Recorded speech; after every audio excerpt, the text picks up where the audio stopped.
Welcome back to another episode of Elevated Dialogue here on the Unkle Junior Network. We are back live again, 7 p.m. Eastern Standard Time. We're rolling right now with the Skeleton Crew. With that being said, we're going to roll and we're going to keep on rolling. Today, we're going to be talking about loyalty, folks. Gentlemen, Antoine, Vic, how y'all doing this evening, gentlemen? Excellent. Excellent. Never a dull moment, man. Never a dull moment, man. Life is great. It wasn't a dull moment before we went live with Antoine, and even before Antoine jumped on the show. I've had an exciting last about 20 or 25 minutes or so when Victor was having fun. Yeah. Greetings to you, Gina. Greetings to you. What was I going to say? The like button just went up. I bet that was her. No, not yet. She already jumping. Pop up there. But hey, ladies and gentlemen, I appreciate you for being here. Everybody, whether you're watching live or you're watching on the broadcast, and yes, we are live right now. And if you are watching, appreciate you for being here. You could be anywhere else, but you decided to hang out with us tonight for about the next hour and a half. So I appreciate you. And we want to make sure that whatever we talk about today is adding some sort of value to you. We don't want you to just come over here and just get a bunch of hoopla. You know, we want you to be able to take something away from the conversation that can add some sort of value to your life, maybe help you come up with some sort of solution either now or somewhere down the road. So again, I appreciate everyone who is here today. Appreciate everybody who's in the chat. And with that being said, today we're going to be talking about loyalty. Loyalty comes in all different shapes and sizes and forms and all of these different things. But this topic came about real quickly. At the end of last show, sometimes what we do is we hang out backstage and we have conversations. Sometimes we're going into more detail about what we talked about. And sometimes we have totally different conversations. But as we were all about to sign off last week, Antoine was like, hey, we need to talk about loyalty. So here we are. We're going to be talking about loyalty today. So with that being said, I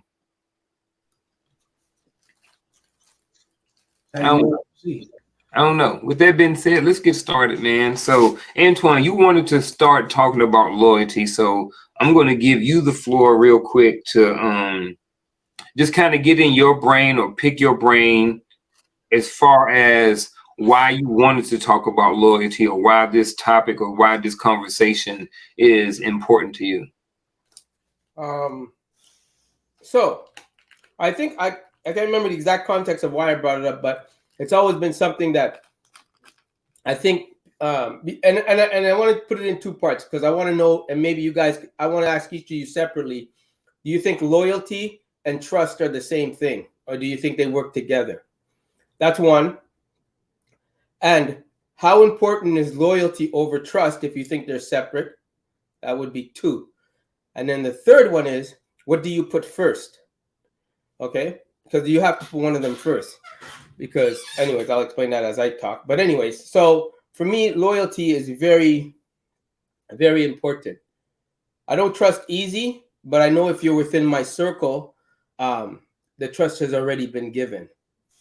And I want to keep it, I don't want to just jump into the relationship part of loyalty and trust. I'm talking about as one lives one's life, right? How important it is as you live your life and you grow, and how do you develop the trust with the people that's the closest to you, and how much loyalty do you give them, right? Because for me, if you're within my circle, I already given you the trust, right? Now I need to know how loyal you are. And that's something that's, for me, comes within time.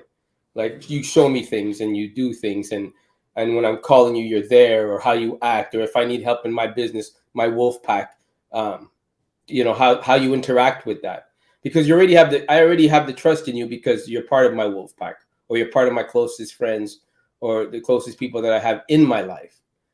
So, and when it comes to relationships, I put loyalty and trust above all. Things can happen, we can fight and all that. But I don't have a forgiving bone in me as far as if you go outside of the relationship. I don't have it. nor do I want it, nor would I entertain it. It's cool. You broke the trust. Cool. We're done. As long as we find an amicable way to just, you go your way, I go my way, and we're good. But I will never go back in between there, right? That's just a done deal, right? I don't even want to hear the excuse or I don't have it, and nor do I want it. That's how I see it. So I'll start with that.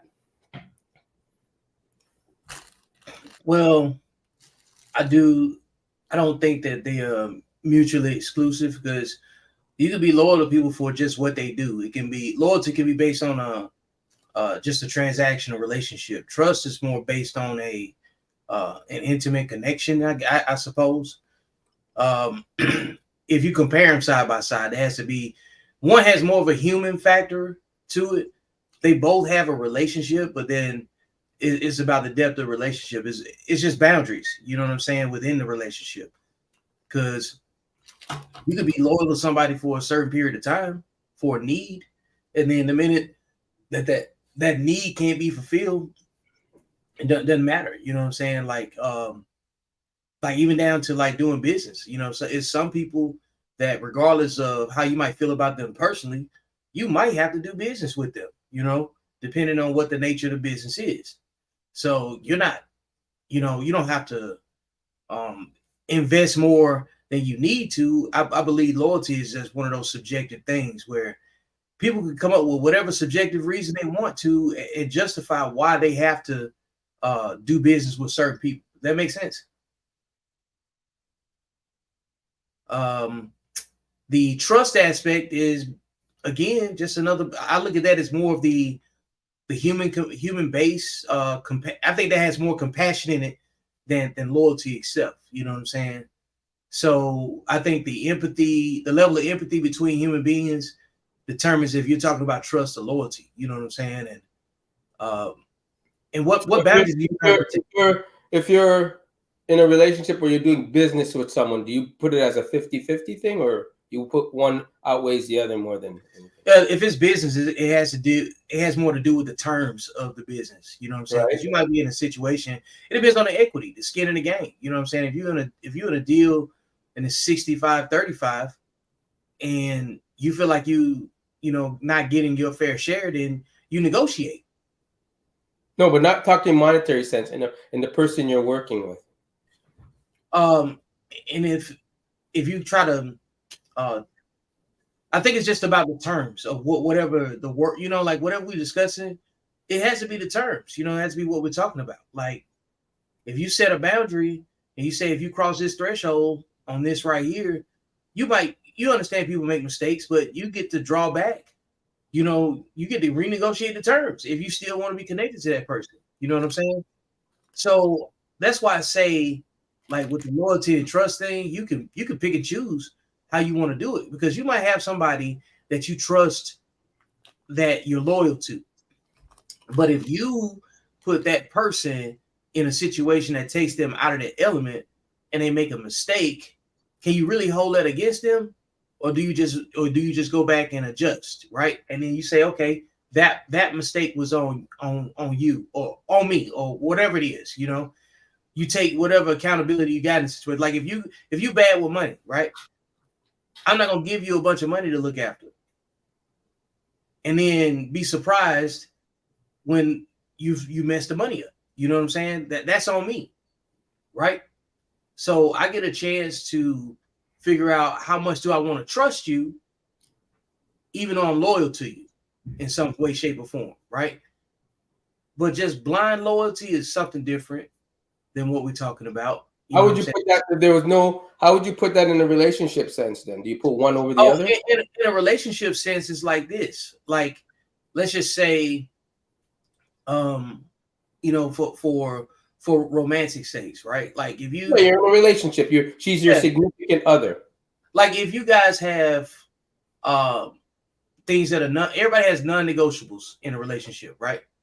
But you got to leave room for the other person to make a mistake, because human beings are not perfect. So they're going to make mistakes, but it's the method in which they make the mistake that'll tell you whether or not it was a mistake or something malicious.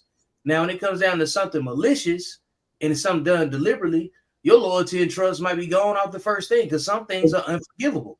Give me an example of that. I don't know. Maybe People, you know, like have deal breakers that are rooted in fidelity, right? And some people's deal breakers are different than others. So would you put more trust in a relationship, or so let's just say you forgive that person after the infidelity. Would you put your trust or your loyalty? Which one would outweigh the other?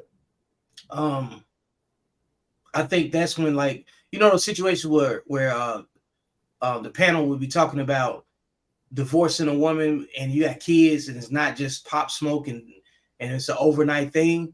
I think one of those scenarios would probably go in there. You know what I'm saying? Because when you're in a relationship, you got to take inventory of yourself too. Even if the other person's doing something, like, what did you do that either enabled or allowed them to do it? You know what I'm saying? Or triggered them, right?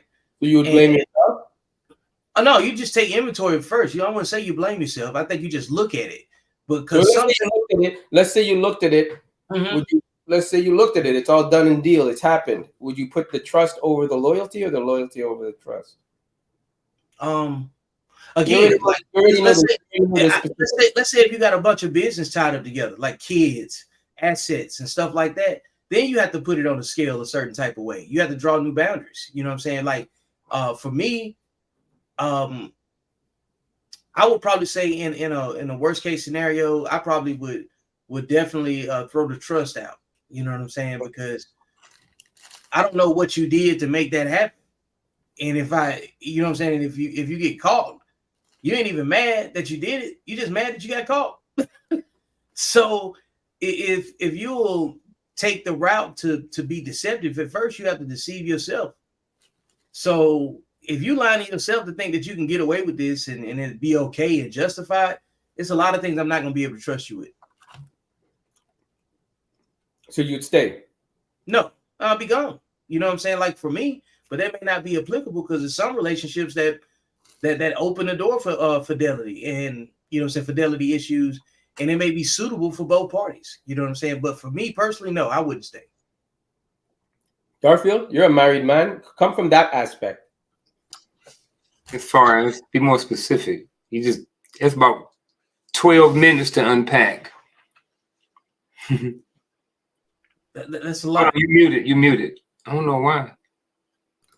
You're already in a solid relationship. So, and obviously your business is tied up with her, even though, you know, you take care of her and all that, whatever that may be. Do you put your trust over loyalty or your loyalty over trust? For me, I think I have to have both, and they're non-negotiable. Okay. So now that they're non-negotiable, she breaks one. Mm-hmm. The trust part. Mm-hmm.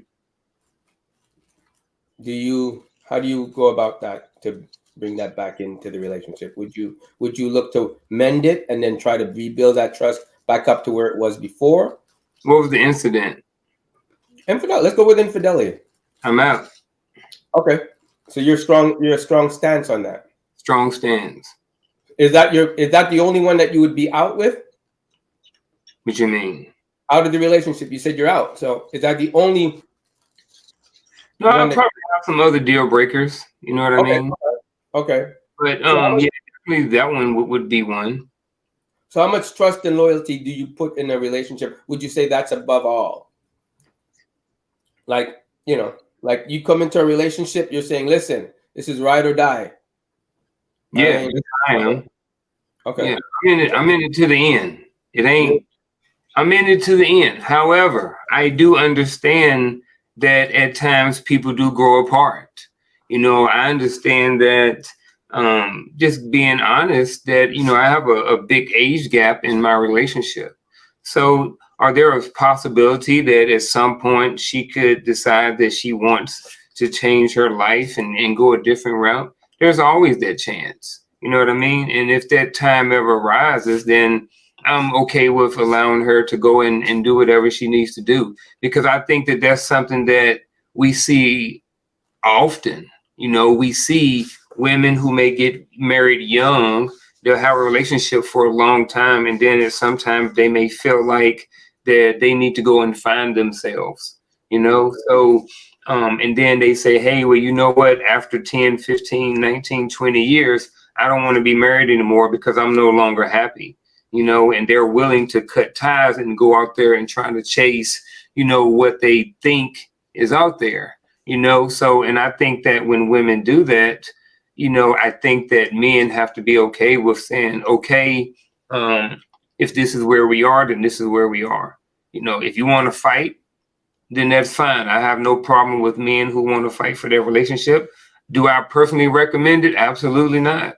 You know what I mean? I don't think you should have to fight for a relationship. I think that the people in a relationship should want to be there. What are you fighting for?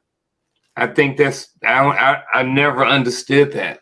You know, so for me, I think that there are always deal breakers. And I think that you have to have boundaries in your relationship. And I think you have to have red lines in their relationship so people don't cross them. And I think that they have to be articulated and communicated well with the other person, and that everybody has to understand exactly what those boundaries are. And those boundaries should not be crossed. And that's where it comes in with picking people with the right values that you do. You know, if you got someone, y'all values are that, you know, we don't waste money, then y'all probably never have money issues, you know, so y'all probably won't get divorced over money because y'all both have the same type of values when it comes to money. So let me ask you guys something, because you guys were talking about there's only certain people in your family. You can't take everybody with you. And I'm on the stance of, you know, my brothers and my intimate, immediate family get unwavered loyal and trust, right? For me. And you guys were saying you're able to like not have that with some extended family, let's just say. They're close to you. They're the immediate, but they're not the immediate. How do you huh? No, I want to explain. I want you guys to explain that to me. Like, how do you pick, like, how do you determine that if you don't, you know what I mean? Because they are blood. That's a hold on real quick. Can I clarify? Yeah. Paraphrase back. So what you're asking is how do we determine who we consider our family and who we kind of consider our family that we were related to, and how do we determine how much loyalty we have to those people? Yeah. Yes, because, you know, like you said, you don't always see them. Yeah. So you don't really care. was some of the things you guys use. So I can't, you know, I don't want to, you know what I mean? Look at Antoine trying to relate. No, I'm just trying to. I really want to understand that, because, you know, I have cousins in Trinidad that they're my cousins. I got no choice but to help, right? That's a moral and principle driven thing. I do believe, as it pertains to loyalty and trust, and then we're talking about family, there's a difference between relatives and family for a lot of us. You know what I'm saying? Like relatives are just who you born to, who you relate to. Family are those people that choose to support you and that become part of your support system. You know what I'm saying? People that you can actually, they have a small degree of dependability. You know what I'm saying? Nothing that you would put on them, but like if you expect your family, like reasonable expectations, right? So like if you expect to kick it with your family in Trinidad, you're not going to go down there with the mindset of, you know, something that's in your business world. You want to go hang out with your people. That's just it, right? So you can't burden them with things that are only specific to you, instead of, you know, things that are more specific to you guys' reason to connect. You know, if your reason to connect is always consistent, then you don't go into that space with something that disrupts that normal rhythm. You know what I mean? Okay. So when it comes down to like your loyalty and your trust with your family, that is evaluated on a case-by-case basis, and you have to look at it for what it is. Because sometimes if you live a life that makes you unrelatable to your family and they become unrelatable to you without either person's prior knowledge, right? you don't know who you're talking to. You don't know what kind of problems they got when you're not away. You don't know who they're loyal to. You don't know what their interests are. And it doesn't matter the fact that you guys were raised together or anything like that. You know what I'm saying? That's just, you know what I'm saying, a person at that point that is on a different set of morals and principles, and you guys just don't line up.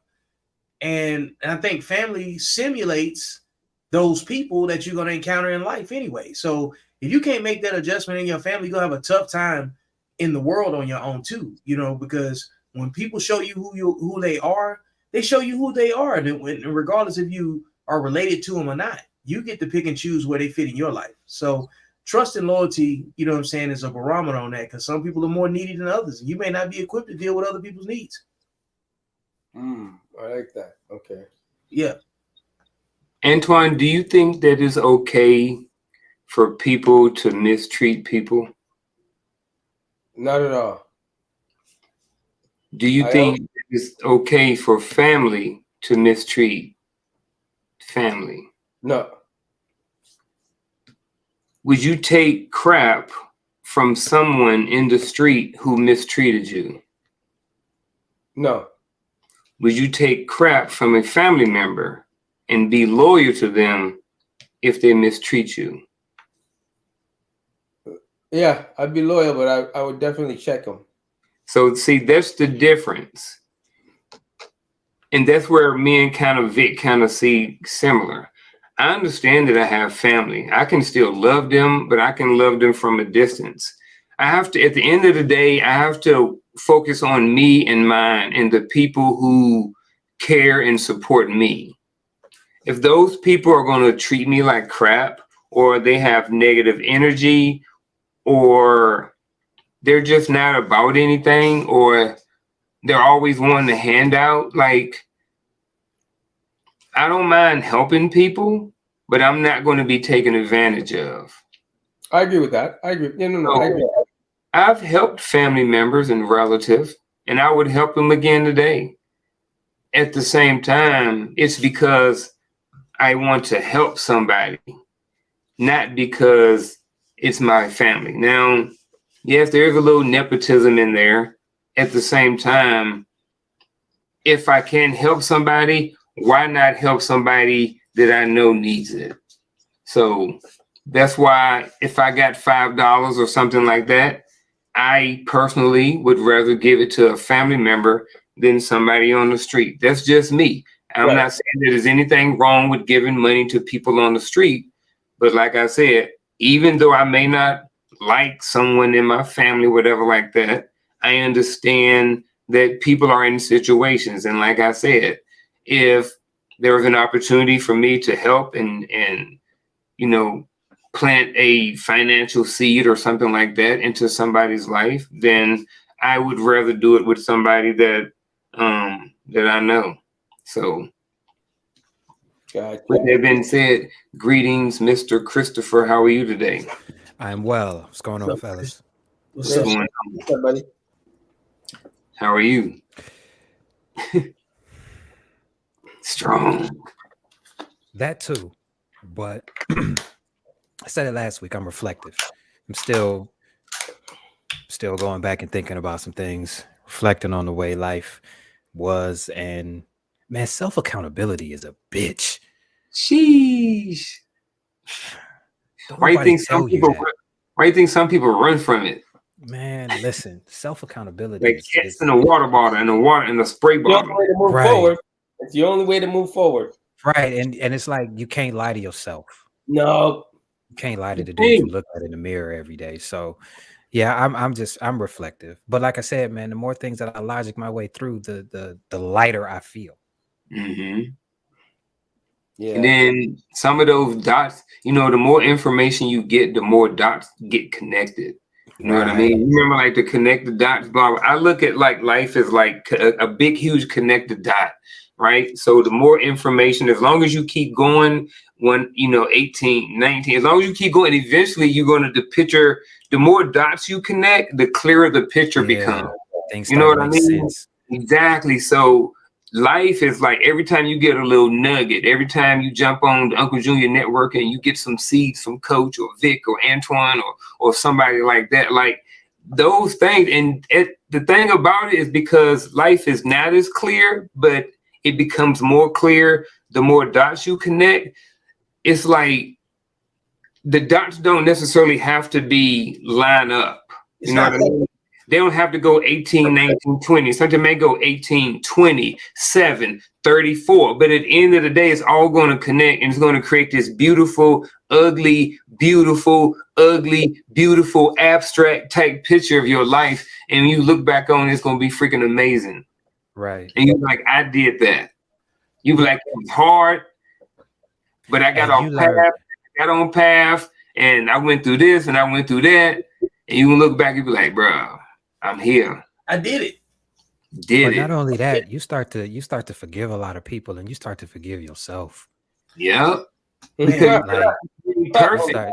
Yeah, man. Because you ain't perfect and nobody else is. But it's harder to forgive. It's harder to forgive yourself than anything. You know what I'm saying? Nobody says anything about that. Nobody says that this process is like tearing off a limb that you need to survive. Like nobody talks about that. Yeah. Stuff is a hard one, man. It is. Yeah. That's a walk in the mind.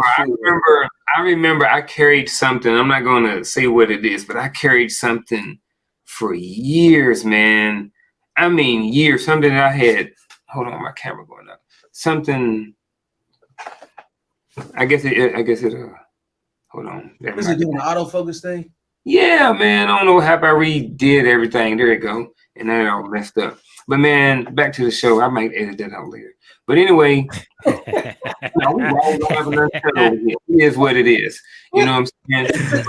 Fix the tapes. I remember a long time ago, man, it was something I held on for 10, probably 20 years, man. I held on to something, man. And I remember I finally had a conversation with my dad about it. And he was like, bruh, that ain't had nothing to do with you. You know what I mean? It was like that weight was lifted off, man. But I was carrying like issues.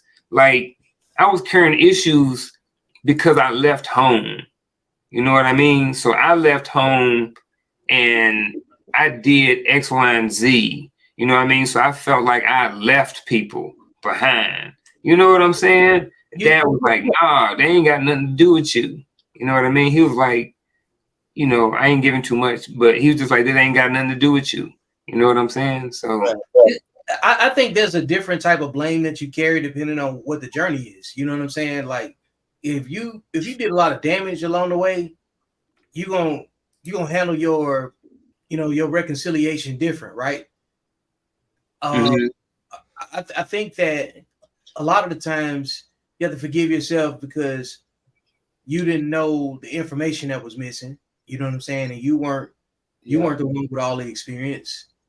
Or the person the person that you transgressed against forgave you, so you don't have anything to feel guilty about. Right. And don't nobody talk about that, man. I'm telling you, nobody talks about that part.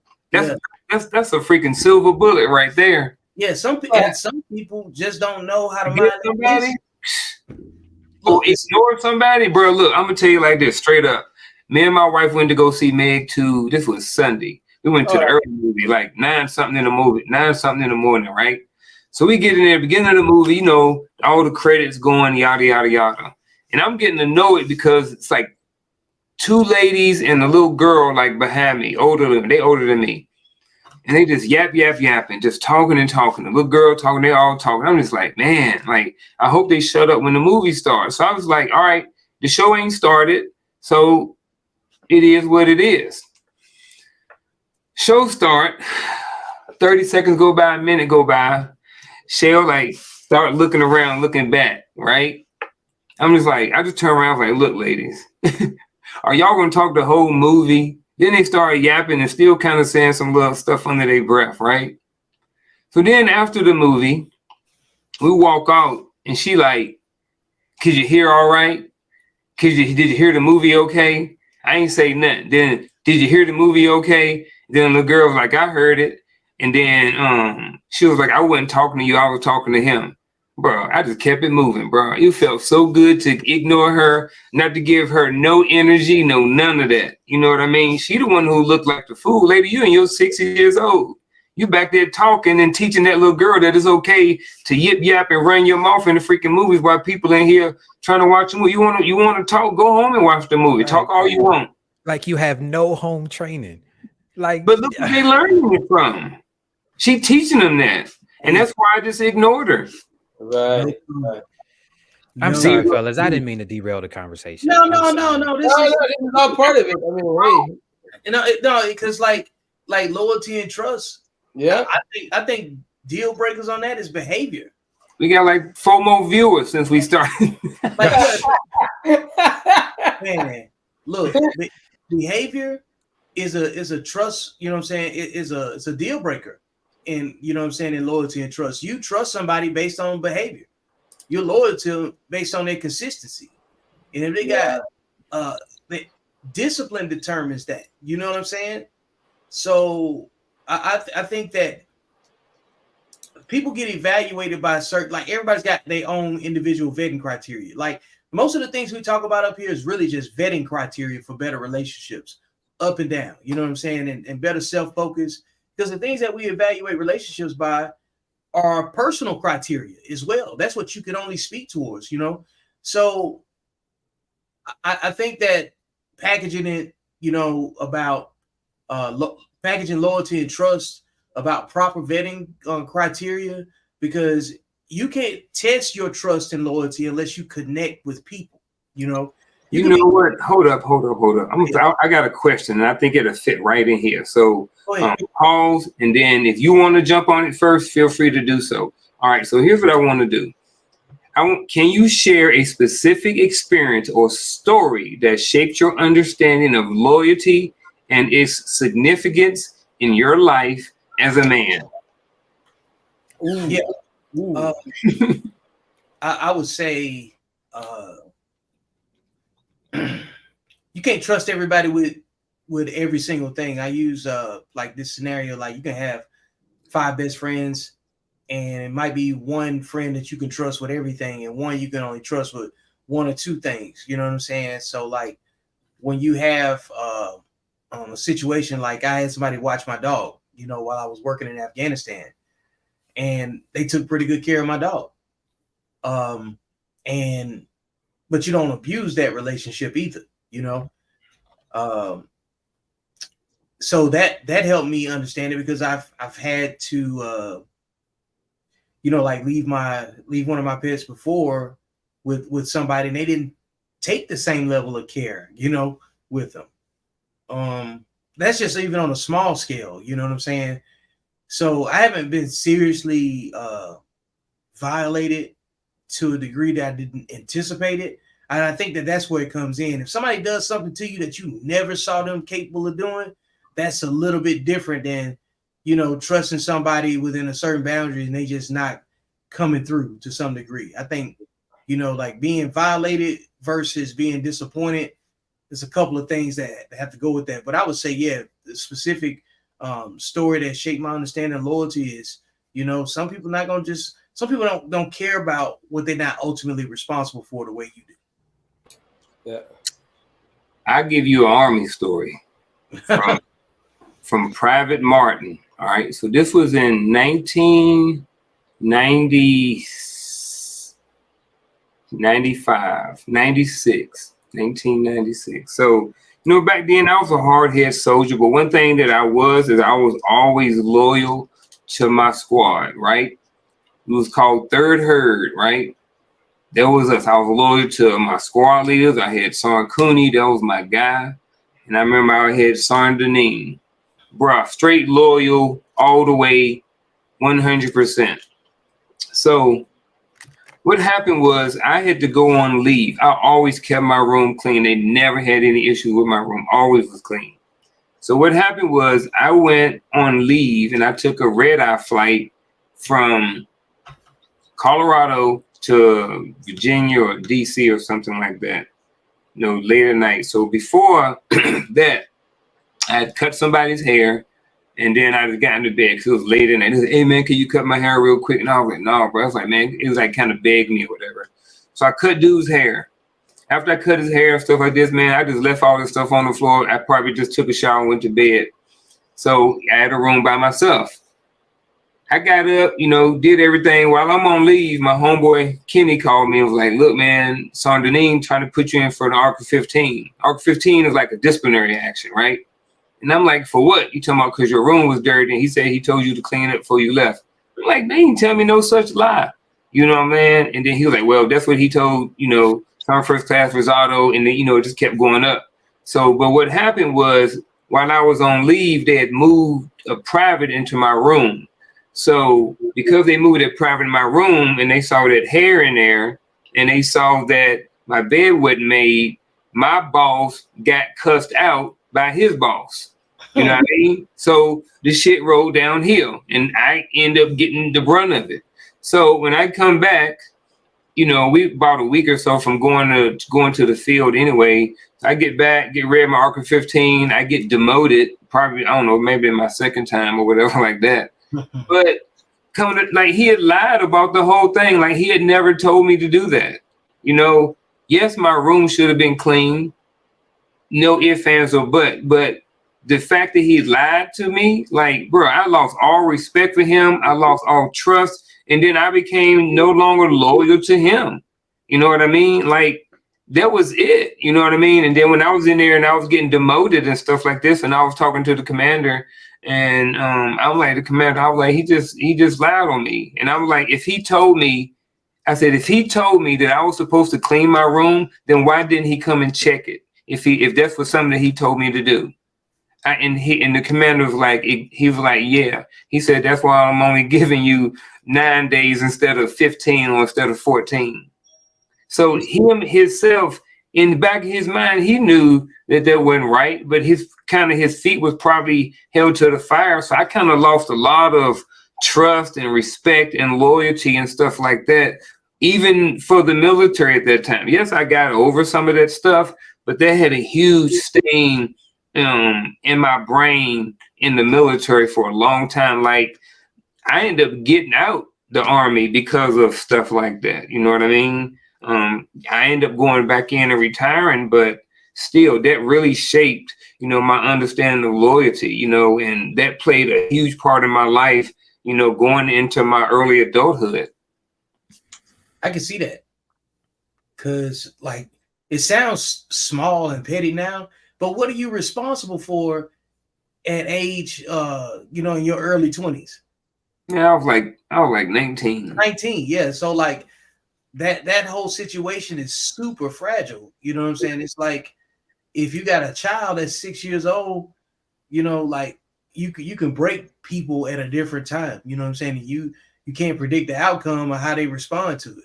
But that right there, it goes back to what I was saying before about behavior. That behavior right there deemed them to be untrustworthy to you. You know what I'm saying? So you can't put an ownership of loyalty on trust, because that's the compassion part. They didn't think about you as a human being. You know what I'm saying? They didn't at least give you a courtesy call. They went ahead and did whatever they was going to do, you know what I'm saying, before they even called you. And it's like, go back to, what Antoine talked about in the beginning, the loyalty and the trust. And then I want Chris to jump on this question. The loyalty and the trust thing. Like after that, I couldn't be loyal to him anymore because I didn't trust him. I no longer trusted him. You know what I mean? So that's why, I think sometimes they don't work together, but sometimes they do. In this situation, they worked together. I could no longer be loyal to him. I did what I was supposed to do, but I wasn't loyal to him. I did it because that's what I was supposed to do. And if not, then there were repercussions. So, but I wasn't loyal to him at all. But just so you guys understand when I ask you those questions, because for me, they're separated, right? I put more trust, emphasis heavily on trust than loyalty. Loyalty, it comes and goes. But if I trust you, I don't, because I always relate it to my art, because I draw with my back turned, so I have to trust what everybody's doing behind it, right? And that's why I put so much trust on that. but I'll let Chris give his take on it. I don't know. I don't think you can have one without the other. Okay, so did you hear the questions in how I asked it? No, not the one earlier. No, sir. Okay, so can I just give him an update? What I want to know? Yeah, you know what? I'm gonna move this question off. We can come back to this later. Let's go back to where we started at the beginning. I might be able to tie them both together, but go ahead. Okay, so I'm saying this. I'll leave it up here where Antoine talks, and if you can connect the two, that's fine. If not, it ain't gonna be no issue being up here. Right. Okay. So my thing is this. Let's say, and it doesn't pertain to only your relationship or your significant other. I'm talking in general. Do you put loyalty and trust? Do you separate the two? And if you had to separate if you do separate the two, how much do you put on trust and how much do you put on loyalty? What do you value more? That goes back to my original statement, but I will value trust more because with trust comes loyalty. Like you can't have one without the other. I don't think. Like so you don't think. Wait, let me just ask you this. So you don't think you can trust someone with something without some form of loyalty involved? Like I said, they're intertwined. You can't have one without the other. Can you be loyal to somebody that you don't trust? Absolutely not. Can you trust somebody that you're not loyal to? Yeah, that was my. I was going right Can there. You trust somebody that you're not loyal to. Not loyal to. Okay. Well, this is me tying them both together. Then hold on. This is me tying them both together. Then, because given my background and what I have been through, I think I might have a distorted form of what loyalty might look like. So this might be the part where I learn, because from my experience growing up, family, people I thought were friends, women I thought loved me, for some strange reason, loyalty came with abuse. And it's not abuse like beat me down. It's abuse like I'm going to treat you any way that I want to because I hold a position in your life and you just got to take it because you're loyal to me. You understand what I'm saying? Mm-hmm. So I just might listen tonight because you remember when I said I was coming to a lot of uncomfortable truths? This is one of them. I might not know what loyalty is supposed to look like because all I have seen is the abusive side of it. Well, I think because if you've seen the abusive side of it, you can see what the other side is. I was just about to say that's only happening now because I pulled myself out of it. You understand what I'm saying? Mm-hmm. I had to leave it. But at the time, I didn't know. I'm unlearning those things. So, like I said, this is the part where I might listen because I was under the impression that loyalty looked like the distorted view that I had for the majority of my existence on this planet. And I'm coming into new information, so I got to rewire it. Yeah. So this is the part where I just might listen. I would say a good example of loyalty and trust, right, is just like think of loyalty as transactional. Let's just say everybody up here does the same thing, right? And we have the same capability to do the same thing. Trust comes in based on your dependability and availability. You know what I'm saying? And then that pivots off the loyalty part, right? But at any given moment in time, any person can step in and do the same thing that the other person can do, right? But when it comes down to trust, it's about that person's individual desire matching up with your intent. You know what I'm saying? Loyalty is like people are loyal to brands all the time, right? Loyalty is kind of like trendy for some people. They jump on what's hot, what looks good, whatever, right? But trendy people aren't loyal just by behavior. Then the nature of being trendy is just being, you know what I'm saying, easily influenced. Whatever is out right now. Whatever, like, and that's a transactional thing. And some people are loyal to more people are loyal to their own individual outcome. And if they can make it happen off of someone else's resources and effort, they'll do that. You know, they'll ride the wave all day because it's cost effective. You know what I'm saying? Why go make it when I can just buy it and put my name on it? Okay, so let me just give you guys a little quick scenario of what happened to me. So in a nutshell. So working with someone, in a nutshell, working with someone, loyal and trust was there. Okay. Thought there might be a relationship developing there, which was great. The loyalty was she did her job well, excellently well, right? But she broke the trust part, that it could go further than what it was. So I would still work with her on a loyal basis because she did her job. I mean, her loyalty to what I was doing, what she was perfect. But the trust part on the other area, I could never forgive her for that. So you see what I mean? That's why I'm like, I separate the two from me. I'm able to separate the two. Compartmentalize. Yeah. Because there's nobody else I would put in her position as far as loyalty into what I did. You know she could do the job, but you wouldn't trust her with nothing else. I wouldn't trust, but I wouldn't trust her in a relationship. I wouldn't trust her further than that. And it was unfortunate. Right. Yeah. Yeah. So that's just that's compartmentalizing. Right. So that's why I was asking. But like I said, if we're gonna lowest common denominator it, trust and loyalty are still synonymous because you trust her to do the job, so that's why you're loyal to her to do the job. Yeah. But you don't trust her in any other arena, so you're not loyal to her in any other arena. You understand what I'm saying? Right. Yeah. Exactly.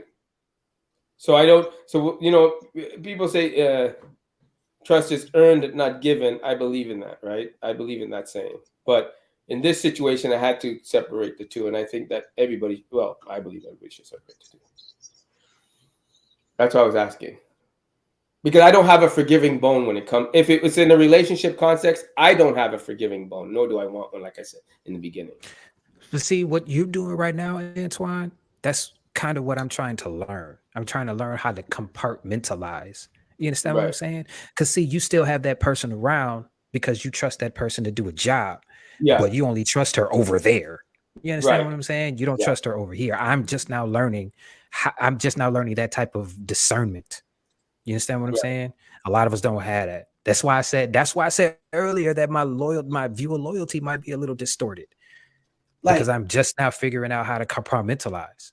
But this goes back to what I put a hard stance on. I put a very hard, like infidelity. I don't think any man should forgive any woman, and no matter how deep they're in business, love, relationship, marriage, 30, 40 years, kids. I think when it comes to that level of commitment to someone and it's broken, there's no way in hell I believe any man should try to make that work, because it's like a precious vase. Every so often, the light will shine on it to remind you of that crack that you broke it. And I don't think you should live your life waiting for that, looking forward to that sun shining on that crack so you can remember all the shit you went through to forgive her, or her to forgive you. That's what I'm saying. I think loyalty in a I think it just depends on the environment, right? Like, say if we all worked at the same place, you have to buy in to the workplace philosophy. You know what I'm saying? If it's we go to this place and it's called one team, one fight, then that's supposed to be the thing that orients us when we're not certain about what's going on. You know what I'm saying? When somebody says, if you see something, say something, that's a loyalty to an ideal. You know what I'm saying? It's like a religion, like a team philosophy. You know what I'm saying? You're loyal to a concept of the same ideal. Trust, when that gets exercised along the same ideal, it'll tell you where people's morals and principles are. Because loyalty, you can repeat. Like, loyalty is like being able to repeat something, and trust is about being able to live it. It's about the difference between practicing what you preach. You know what I'm saying? Because you can preach something that you understand and that you know verbatim, but trust is going to determine if you live what you're talking about. You see what I'm saying? So, like, I think it's important to separate the empathetic component of the two. Like, you trust people where you can trust them in. You don't go get you know what I'm saying, an opinion about let's say hockey from somebody that only watches NASCAR. You might be loyal to that person, but can you trust their opinion? No. And what is it rooted in? Like, what's the, and then trust and loyalty is based off of bias too, which all of this still comes back to morals and principles, and, you know, like, and how you was raised, and how, you know what I'm saying, you carry your individual morals and principles into the world, because everybody gets the same, everybody gets the information that they believe is right from underneath their own roof, right? And then you take what you're being taught, and then you go outside, and if it works for you, you're going to have outcomes that reflect it. If it doesn't work for you, you'll have outcomes that reflect it. If you meet certain types of friction, if all your relationships end the same way, you probably weren't taught something that makes you relatable to most people. But do you think I don't want Garfield to answer this too, because he's in a committed, loving marriage. No, you're in a marriage, so that's like you signed the dotted line. You ain't going nowhere. Do you think that you could forgive somebody enough to trust them again, to stay where you're at? Absolutely. It all depends on what it is. As long as those certain boundaries are not crossed. Okay, so that's what I mean. So let's say the boundaries are crossed. It's a dead no, right? Yeah, if you're talking about something below, like you got the non-negotiables, and then everybody got deal breakers, right? And that's the whole point of having a deal breaker. If you break the deal, it's over with, right? But like trust and loyalty below that, it's just usually the human element, making mistakes, not, you know what I'm saying, not being consistent. That's why I wrote that down, and, you know what I'm saying, in the trust part. Like, you have to believe that the person wants the same outcome as you. Loyalty is the thing that makes that person say the loyalty part is about what strokes your ego versus what restores your confidence in somebody else. Because sometimes loyalty is just business, bro. Like, you could be loyal to you might not know anybody at Amazon, but you trust Amazon and their consistency, and they, you know what I'm saying, to get your package there. You don't know anybody there. You don't know anybody that you know, that farms the groceries that you buy from your local grocery store, but you trust blindly that they're not giving you pesticide filled, you know what I'm saying, food. Trust that seat you sitting in. Yeah, you know what I'm saying? To hold you up. Even after you put it together. But you're not, hey, but here's the thing though. Here's the thing though, with that chair, you're not loyal to that chair. You ain't loyal to it, though. You're loyal to the security that chair gives you. You at minimum, you hope, because that's what loyalty has, hope in it. I hope that you do what you say you're gonna do. But trust Chris, is let me ask you this. I'm not gonna micromanage what you said you was gonna do. So you see the difference? Yeah, I get that. But since Chris, you're coming from a jaded point of view, right? Of your loyalty and trust is what you're saying. So would you say that moving forward, which one would you put more stress on? That because of your experience with both, which one would you put more emphasis on to kind of like, you know? Honestly, yeah. Trust. Honestly. Like I said in the beginning, trust, because of how difficult it is for me to trust. You understand what I'm saying? So if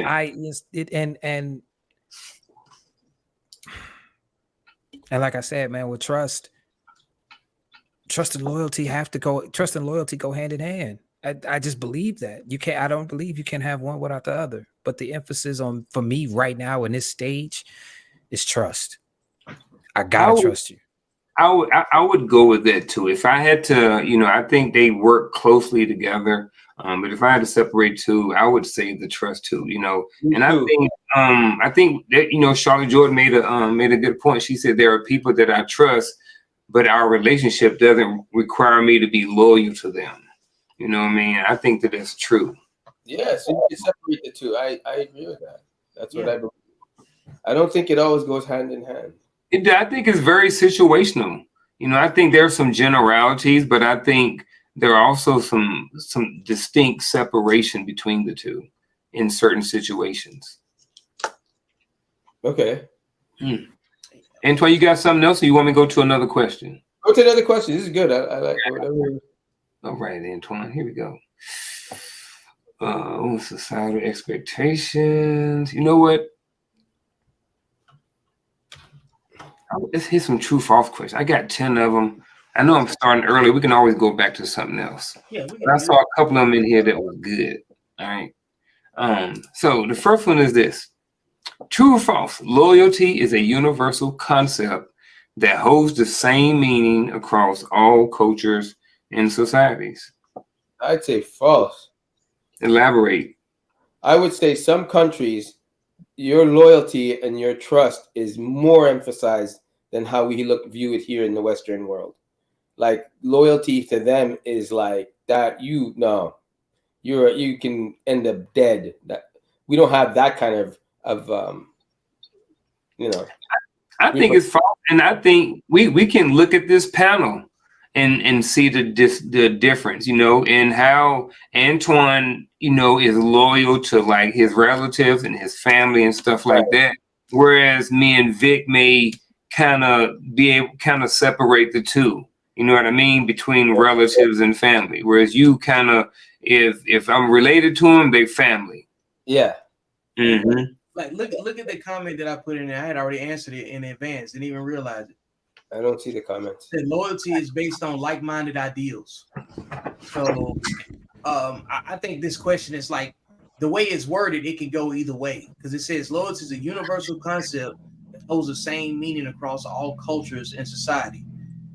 The intent is true because that is utopia. Right. What makes it false is that it's not the same from culture to culture. You know what I'm saying? But because like you know what I mean? It's like people that live in one part of the world function a way, you know what I'm saying, function differently than people in the opposite part of the world. So they still have like-minded ideas that might occur underneath different principles and morals. See, that's why I would say it's true. See what? Because exactly. when you base level it, the concept is the same, no matter how you look at it. It just looks different depending on who you're looking at. That's a good trick. The concept itself is the same. But like you said, Vic, that's utopia. Yep. Everybody thinking the same way about the same thing. Like I said, man, I'm a lowest common denominator, bottom of the barrel dude. If you base level it, the concept of loyalty, I would say it's the same across all cultures and societies. It just looks different depending on the culture or society you're looking at. It's like religion. You know, people don't practice the same belief system the same way. But if they are a devout, you know what I'm saying, follower of whatever said belief, and somebody else is a devout follower, their points of contention might be rooted in certain verses or certain texts within that religious, you know what I'm saying, construct that still make them at odds. They like all of them can say they're a devout believer in whatever system it is that they all share, but have completely differing morals and principles based off that same, you know, ideal, you know. Right. So right. when it comes down to it, they run their houses different, you know what I'm saying? So like all people just don't move the same way, man. It's just about how you raised. All right, I'm gonna pause. I want to go back to a question I just thought of because I thought about it, you know, when I was doing the notes and stuff like this, but I forgot about it. So now I remembered it. Do you think that people can be loyal to a fault? And if so, explain. Yeah. RICO charges. I mean, you talking that element? Yeah, like what did you say? I didn't hear it. Sorry. RICO charge in Scooby-Doo terms. What does that mean? Basically, when you charge one person, one person for a crime, you can charge everybody that's involved in the crime. It's pretty much how they take down mafias and stuff like that. Okay. Yeah. Gangbangers, they loyal to a fault. Get out of my head because I was about to say, man, No, cats I dying for a hood that they ain't paid for every day. People that get abused are loyal to a fault. Stockholm syndrome. Yep. Yeah, Like, people, yeah. anything that you repeat that's unhealthy, you could be not loyal to a person. You can be loyal to a process that doesn't work. All right, so give me an example where someone may be loyal. Well, actually, do you think someone can be loyal to a fault and not know it? Like, do you think they can be like they cannot know like the damage that they're causing their life because they're being so loyal to it? Yep. Yeah. Program. OnlyFans women. Oh, shit. What you mean? They're loyal to the Oh. OnlyFans, and at the same time, they want a normal life after it's all said and done and washed up and dried up.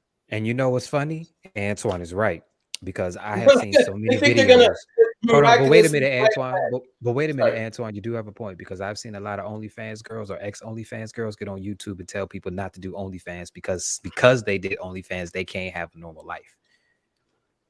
But they were loyal to that dollar at the time because they were in the rut that they were in. You remember what I said earlier? I said loyalty was transactional. See, Hey, and you know what's funny? Some cats is loyal to that OnlyFans account because they pay every month to look at it. Transactional.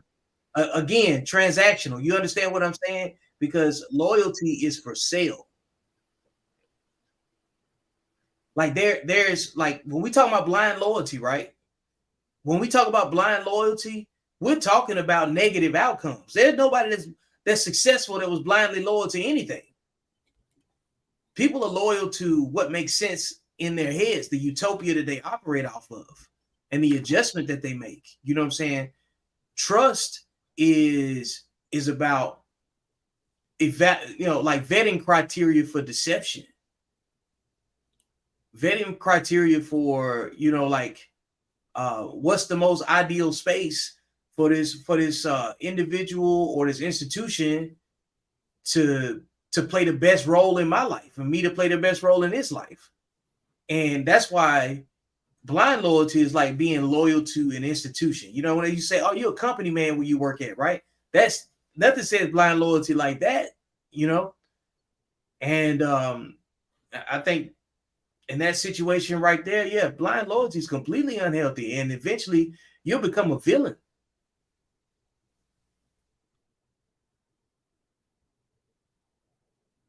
Yeah, I agree with that. There you go, folks. Men are generally more loyal to their friendships than women are to theirs. Are you serious? That's a question. You really want to do this on this Wednesday what a night? landmine. Is that a trick question? Because that's Right, easy. like are you trying to get all of us in trouble tonight? Hey, anybody want to answer for me? Because y'all already know my answer. But look, I'm gonna need some context behind it because we still got 25 more minutes. So this ain't just true, false, drop, and then roll on to the next question. I'll speak last. No. Oh boy. Okay. Ooh. I would say I'm gonna mute my mic. Even before we answer this question, at the end of the day, we're answering these questions based off of our experience, based off of our connections, based off of, and it's our opinion. Good, bad, indifferent. You can like it, you can lump it, but everybody has an opinion, and it's okay to have an opinion, whether or not you agree with it or not. This is a true, false question. Anybody can in the chat. Feel free to answer it as well. So, like I said, Antoine is going to give us his opinion and context behind why he chose true or false on whether or not men are generally more loyal to their friendships than women are to theirs. This is a good question, man. I'm stumped right now. Okay, so based on my experience, right? I would God damn, this is a good one. I would have to say that is false. That is false. I have to be honest.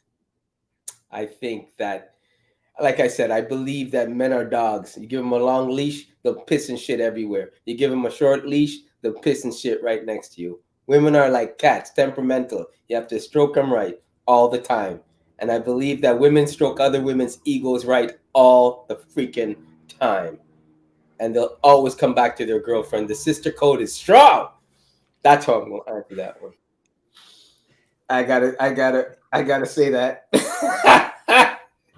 I am going to say false. Really? However, I'm sorry. I'm only going to say false because of this. I've seen it. I've seen lifelong girlfriends, like actual ride or die friends, grow up together and actually still be crew. So I know it's possible, but I'm also gonna say true because a good majority of your friends, ladies, they probably don't even like you because they're not even telling you the truth about what's going on around you. Stop it. They pander to you. That's really all it is. Antoine has a point. The sister code is real. I really listen, man. Listen. The conversations that I've been involved in, hearing how these women talk, oh Jesus, and then how they talk about the person that they were just talking to behind that person's back in another room. Man, listen, man. I'm sorry, but like I said, I'm split down the middle because I've seen it happen. But I know the other side happens more often. Man, everybody's got a relative experience, but I'm gonna say by and large, women have no code, and men are more loyal to their friendships than women are to theirs. And let me tell you why. Because mothers compete with their daughters for the same men. You don't see fathers and sons compete for the same women. See, And when you get down into it, this is like what a split in sexual discipline is for me. You know what I'm saying? Because mothers that raise the type of people that we're talking about, they usually raise the type of people we're talking about without men in their life. Men learn trust and loyalty. The men that are loyal and trustworthy, and the women that are loyal and trustworthy, and they share similar moral code, right? So sexually undisciplined people that I've talked to Antoine about this, I've talked to Chris, I've talked all of this, you know what I'm saying, in the background, right? Women compete for the worst men to get pregnant by at a 5-to-1 rate. So women are competing. Statistically speaking, there are twice as many baby moms as there are baby dads. Yeah. Think about it. 58% of men are single and childless. And less than 20% of men have multiple baby mamas. And 80% of babies are had out of wedlock with just these 16% of men. So the ratio is 5-to-1. Okay. We got too many competitive, unhealthy relationships between women over the worst men. So if 5 women are competing for the worst man, how can you say that women have a better trust with each other? Think about that before you answer, because we're talking about things that can be proven. We're talking about outcomes. Right. No. We have TV shows that are dedicated to who's the father, and women not even knowing who they had sex with. We got, and y'all Van Zandt. You have the reality TV shows. Reality TV shows are based on that women y'all love so much. Reality TV shows only exist because women don't like each other. That's funny. Crickets. That's funny. Men trust each other more because they play sports together. That's like hold on, Vic. Of loyalty. Hold on, Vic. I gotta throw this out there. Throw it out there. Because you saying all of this right now gives everyone listening to this that doesn't agree with you permission to put you in a box that you have absolutely no business in. This is not an attack on women at all. This is not an attack on women. This is an attack on the behavior that we see y'all do, that y'all know y'all do, but nobody calls y'all out on it. This is not about you. This is not woman bashing. This is behavior bashing. Behavior. Okay, but I just want to say, like, I'm not going to defend that. I'm not going to deny what you're saying as far as the statistics and all that. But in my experience growing up, I've seen more men go after their boys' girls than, I mean, it's unbelievable. Like, it's just, I've seen men go after these guys, even after they break up. The loyalty is you don't go after your friend's girl. And I've seen guys do that. That's relative though. But we talking about what like you got to understand. You have to base what we're saying off what we can see. Right. If they bad behavior gets monetized, who do you see getting marketed to with bad behavior being the norm? We got we got songs that say, you know what I'm saying, the coochie pink and the booty hole brown. You see what I'm saying? Like, oh, Jesus H. They got an anthem. They got anthems. They twerking on the headlights. You see what I'm saying? Like, is that behavior, you know what I'm saying, like, okay? No.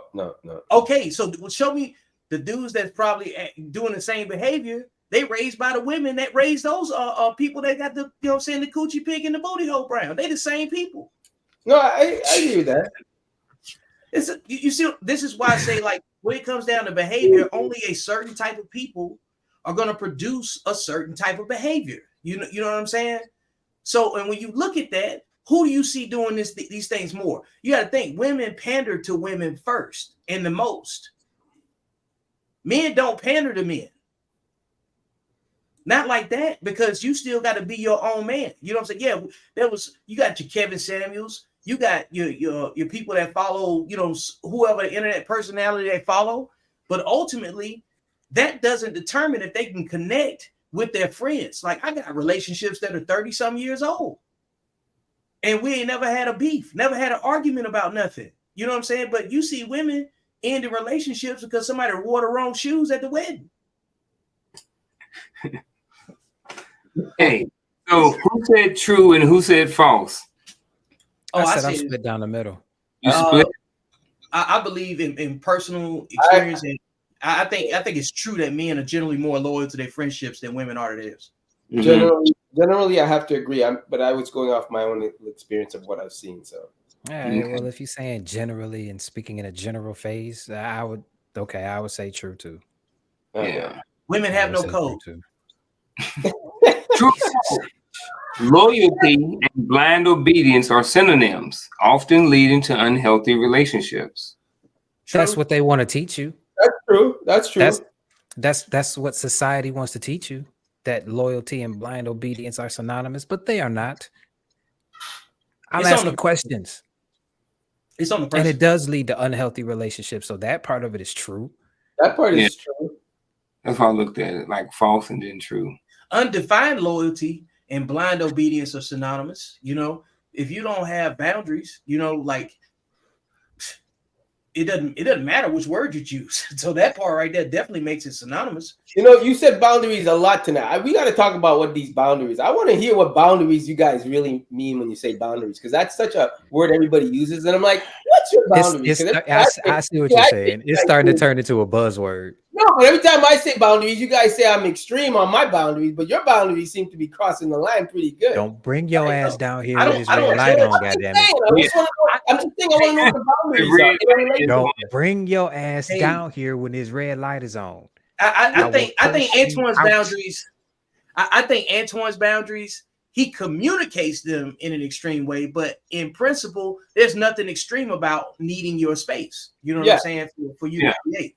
Like I believe in a black and white. I don't believe in the gray area. That gives me delay, denial, and excuses. That's how I look at it. It's either you like me, you don't. If you have to think about it, we're not going to get along anyway. So you just better go on with the don't. You know what I mean? I don't believe that whole, let me think about it. If you have to think about it, no problem. Think about it outside of the room or in the house, outside of the house somewhere. See, I believe in that. Antoine has removed the editing system that men have. Look, this is vetting criteria. Boundaries are vetting criteria, you know, about who you're going to trust and who you're going to be loyal to. Like, loyalty and blind obedience being synonymous and often leading to unhealthy relationships is true when you look at how some families crumble, because everybody was loyal to somebody's lie in a relationship. How many times have you seen where family, like, come on, man, you seen Color Purple before, right? And you remember when you know, Mr. was confiscating all of the letters, for those of you that seen it, and you know what I'm saying, she was writing letters trying to get in contact with her sister that she was separated from, and then she found all those letters. somebody manipulated the situation, destroyed the family off of blind allegiance. You know what I'm saying? And it created a lot of unhealthy relationships in there. You know what I'm saying? So people, you can see it on Maury Povich. When they come out there and they say they get a guy that's supposedly the father and he's not the father, the audience boos and everything else. And then till the results come out, then everybody mad that he out there doing a typewriter like MC Hammer. You know what I'm saying? But you just booed him. Oh man. Who listening to Keith Sweat? Yeah. That's it, Antoine. Listen, man, I unlocked my phone. I didn't hear something came on. I didn't know what it was. I thought it was Antoine. Yeah. No, man, I do love Keith Sweat, but I wouldn't do that to the show. You look like a Keith Sweat loving dude. Oh yeah, somebody do the best thing. Antoine, did you get your question answered about the boundaries and stuff? No, because I figured you guys would make a show by that. Because I want to know what these boundaries are that you guys set. Because mine are, I always feel like every time I say my boundaries, I'm the extreme one, and I'm like, what do you guys say in a relationship? Antoine, I think it's kind of like what Vic said. It's your delivery. You're not. No one has a problem with your boundaries. I don't think my delivery. It's just sometimes your delivery. I don't have a problem with your delivery. I don't have. Why do I have to sugarcoat my delivery? Because I'm not saying you, but I think for some people that you like. What? Because it's somebody you claim you like. You wouldn't talk to them. Listen, man. But Antoine, stop. Okay. Because listen. Your boundaries are not extreme, bro. Nope, they're not at all. They're base level, especially for what you do as a profession. Right. You're just a dick when you convey them. Why is okay? What is okay? No. This is good. This is now insight, now hear me out. Now hear me out. Give me an example of that, because if you guys could say that, back it up with something that I've said. That's a look, go to the tapes. Just go to the tape. Rewind the tape. But I can't. I've been saying it every week. You want to go to the tapes? Bring your ass down here when this red light is on. I'm cussing you smooth out because what you said. Hold on, but wait a minute. That's true. But you shouldn't be coming down, right? That's true. But and you know what? I'm not saying you're supposed to change that boundary, because that is a solid boundary that you need to be productive. Right. If she comes down there now, and to be honest, I'm on your side, because if she comes down there more than once, after the first time, you can say, sweetheart, hey, I told you not to come down here on Peyton, go back upstairs. But after the second time, curse her out, because she's pushing your boundary. You understand what I'm saying? Okay. So I get it. So why was she an idiot on the first time she came down?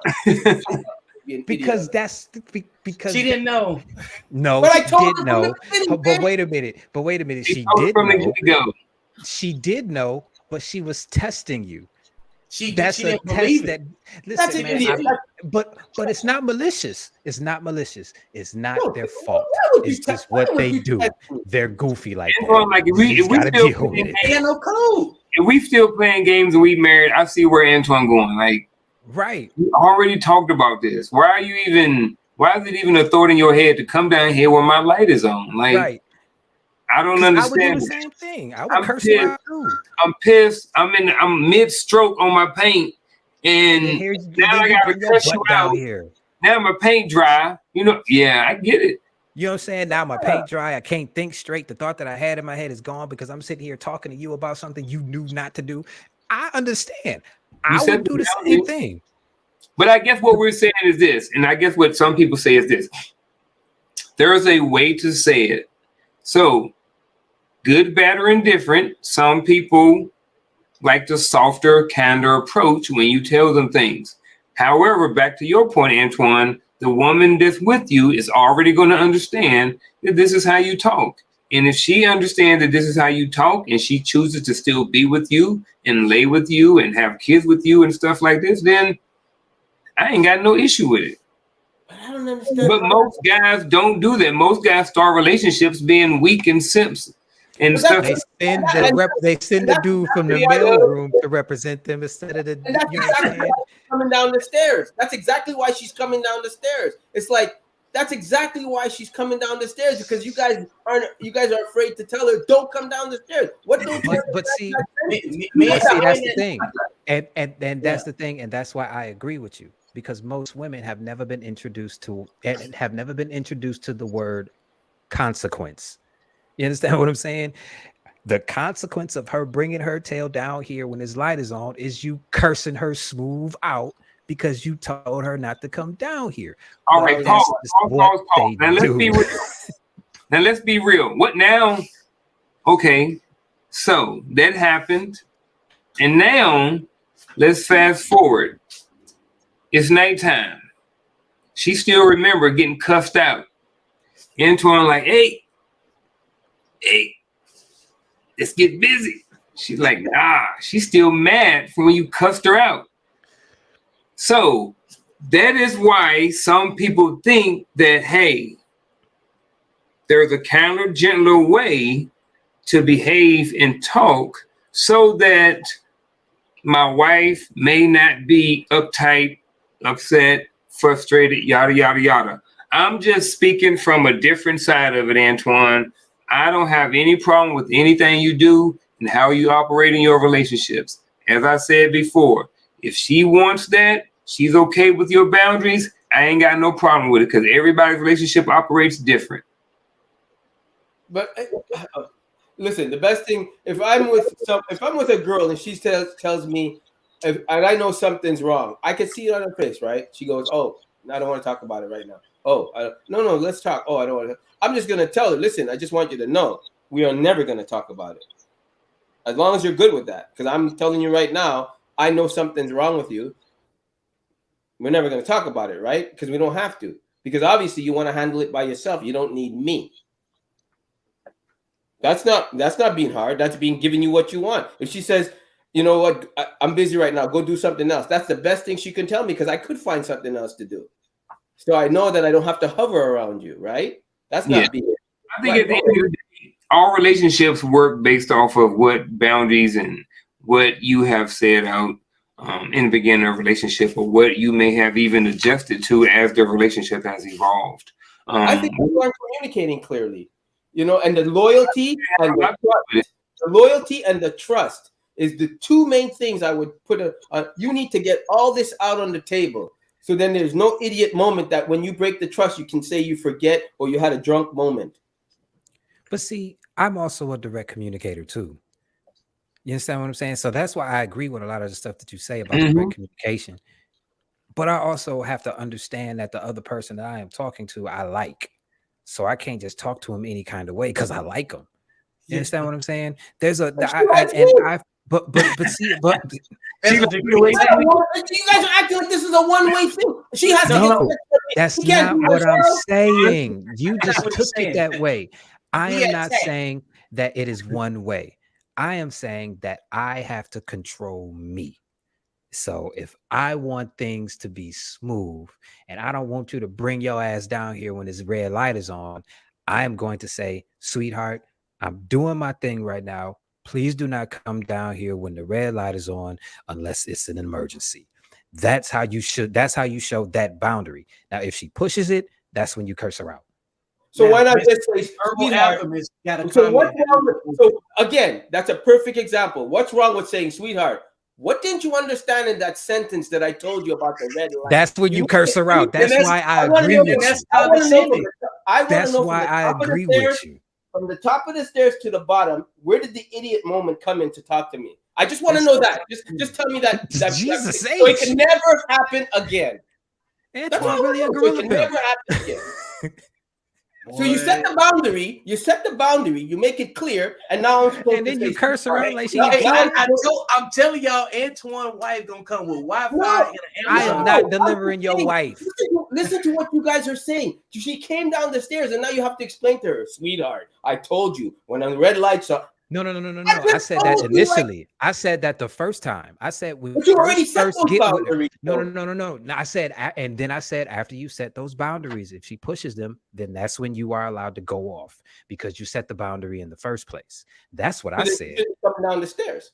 Exactly. And when she does, that's when you have the green light, no pun intended, to let her have it because she did something you asked her not to do and she knew that she wasn't supposed to do it. You understand what I'm Okay. saying? That's why I agree with you. Initially you said that you would say, sweetheart, how many times I'm going to tell you when I have the red light? No. I said initially, what I said was initially I said, sweetheart, I'm down here drawing. Please do not come down here when the red light is on. That's initially, meaning first. I make that boundary right out the gate. Then after that, that's when I said that I would probably either snap or probably say, why are you down here like you would? Because you pushed the boundary. So I agree with you. But initially, I don't have to talk to her like she a 3-year-old to convey a boundary because she's an adult. You understand what I'm saying? Initially, I don't have to talk to her like she's a child. Even though she may act like it at times, she's still a grown adult. So you got to quit. We as men have to quit patronizing these women and quit talking to them like they kids and actually talk to them like they the grown adults and the grown independent minds that they claim that they be all over the goddamn internet. Now, once they push that boundary, then all bets are off. That's why I said I agree with you. Escalation. Do you have to tell kids more than one time to do things? Yeah. But they got that excuse. Should you have to tell adults to do things more than once? No. Repeat themselves. So with that being said, take the person out of it. Let's talk about the behavior. If you're doing something over and having to be told over and over, is that not childlike behavior? If I'm talking, no, listen, what I'm saying is that whether or not is that childlike behavior, if we all just agreed that children, you have to repeat things to them because they do things over and over, maybe that they're not supposed to do. So you have to repeat yourself. You have to tell them over and over, don't do this, don't do this, don't do this, right? You shouldn't have to tell an adult, don't come down the stairs when the red light is on. Don't come down the stairs when the red light is on. Don't come down the stairs when the red light is on. If an adult is doing that, I'm asking, is that not childlike behavior? Yes. So, and how do you address childlike behavior? If I'm addressing childlike behavior, I have to, do you address it? How do you address it? If I'm an adult and I'm addressing a child, there's a certain approach that I make. Yeah. How old are you? So I'm asking her, how old are you that I have to? Who's acting like a child cannot not address that adult like the child that they are behaving. And I think shit. There you go. But since you're behaving like a kid, I may as well talk to you like one. You know, I mean, are they going to understand it from an adult point of view if they're thinking and acting like a child? I would say. I'm just asking questions. I would say initially. My number is 555. I've been listening, right, and I hear what Antoine is saying and what he respects. I hear what Chris is saying and what he respects. And the fact that we're going through so many stages of escalation to figure out the nice way to say something, what we're coming up to is that there's no nice way to say, leave me alone. You know what I'm saying? So what you do, I would suggest, is alter your schedule. You know what I'm saying? Because if you alter your schedule, eventually you're going to have a conversation that goes to, well, why did you change your schedule? Well, because you keep coming downstairs when I'm trying to work. Why are you? Because you won't leave me alone. So you won't leave me alone.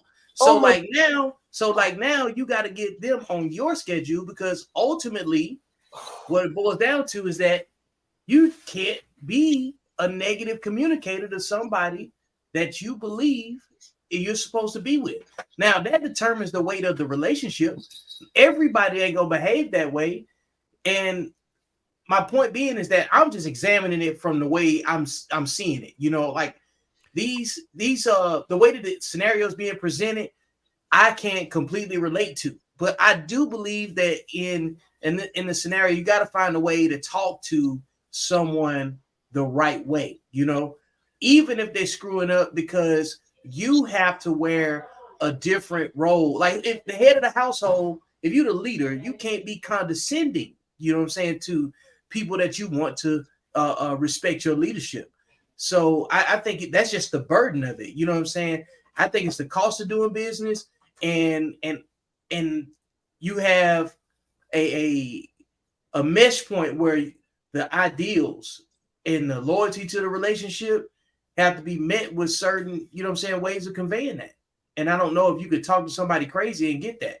But Vic, I'm saying in the beginning of a solid relationship, if I say to her, we're together a while, we're doing things, and I say to her, hey, listen, I'm going down to draw for a couple of hours. And if you want to reach me, hit me on the text. Just don't come down and bother me. Knock on the door. I don't want coffee. I don't want food. I don't care what's for dinner. I'm done. I need to get this banged out. All right. Put it in the oven. I'll get it later.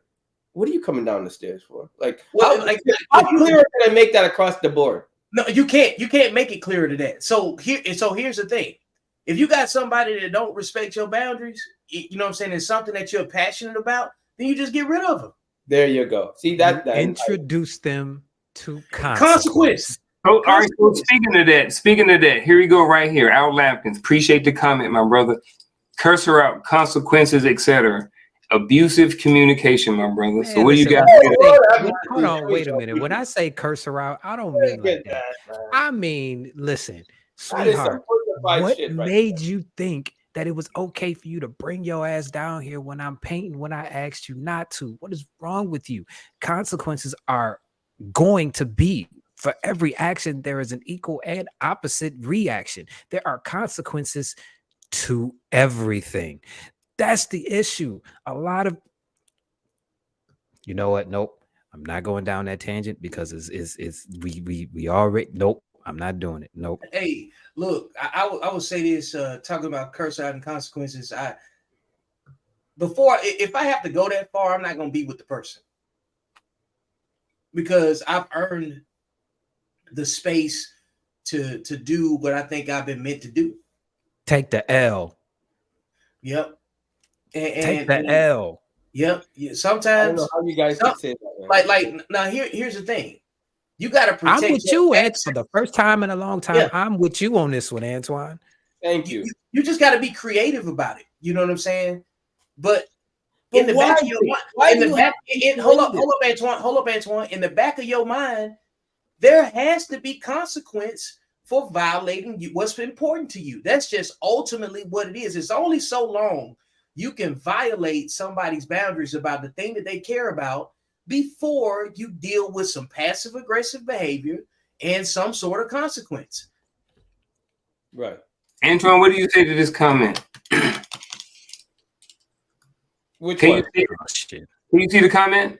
The abusive communication, my brother? Yeah. I think that guy's pussified. What the hell are you talking about? I mean, not don't direct the question at the person. Don't make your response an attack on the person. Hold on. Don't make your attack on the person. Let's just talk about the question. I think that's an asinine thing to say. What's abusive about it? I didn't say to cuss the person out, but I'm gonna treat them as the idiot they are. I said that. The idiot they are. Like he didn't mean it in the sense that I'm gonna get verbally abusive, and that's not even considered abusive communication. That's just letting you know you're an idiot, right? There's certain levels. It's not all the time you're going to be politically correct. But I'm not saying to cuss the woman out. I'm not saying to demean her and all that sort of hoopla. But I'm going to ask her, like, Jesus Christmas, what happened between the stairs and the basement and what I said? Like, I'm not... So to clarify, so we understand, and, it gives us and Al or whoever an opportunity to understand, like, give us an example verbatim of something that you would say, so we have an example, because it seems like some of these are paraphrasing, or I don't want to get it misunderstood as far as what's paraphrasing. I'm just kind of mean it like this. So give me a verbatim example of something of the way you might respond to that scenario when you've already said it at the beginning of a relationship. Don't come down here. I'm working, and if the red light is on, don't come down here. Okay. Boom, boom, boom. She comes down the stairs, knocks on the door. You open it up. This is how I would respond. I want verbatim word. Like this. I'm gonna open the door. I'm gonna say, you gotta explain to me something. between the stairs and the basement. And I told you, I'm drawing. I need to understand, why are you coming down when I specifically said not to? Like, when did the idiot moment start? In the top of the stairs? Before you thought about it? Maybe when you reach the bottom? Like, you need to explain to me, because I'm not in the mood to repeating myself. You just took me out of my zone. And I just need to know, did it start on the top? Did you think you want to poke the bear? Like, you need to explain this to me so it never happens again. Ever. Ever. That's all. Ever. Like I told you, you can text me, you can emergency 911. Like, just explain that to me. Consider me in a recording studio, and I'm recording, and I hear a stupid knock on the door that ruined the sound. You need to explain to me why you decided to ruin this. What's so important? And I don't care if I don't get it tonight, because I can get it elsewhere. Let's be clear on that. Okay? Let's be clear on that. You know what I mean? Because just remember, that the house ain't in your lease if it goes there. I'm making it very clear to you. And this is communication we had before. Because when you tell me you're studying and to find something to do, I'm good with that. You will never see me again until you say, baby, come here. So that's how I would probably respond. You asked. I asked, and you provided an answer. That's how I would respond. Because I find it hard to believe that, it's like when people say, oh, sometimes you just gotta, pick your battles, and no. Here's how I will respond verbatim. Okay. Why did you come down here? Okay. That's it. And then I'm gonna wait for my response. And I'm really going to determine what I say after that, really based off of the response. Because if it's been articulated and communicated to her and it's understood that this is where the line stops, then I know the type of woman that I married.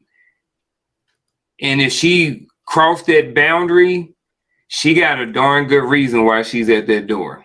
Yeah. That's me, because I know the type of woman that I chose, right?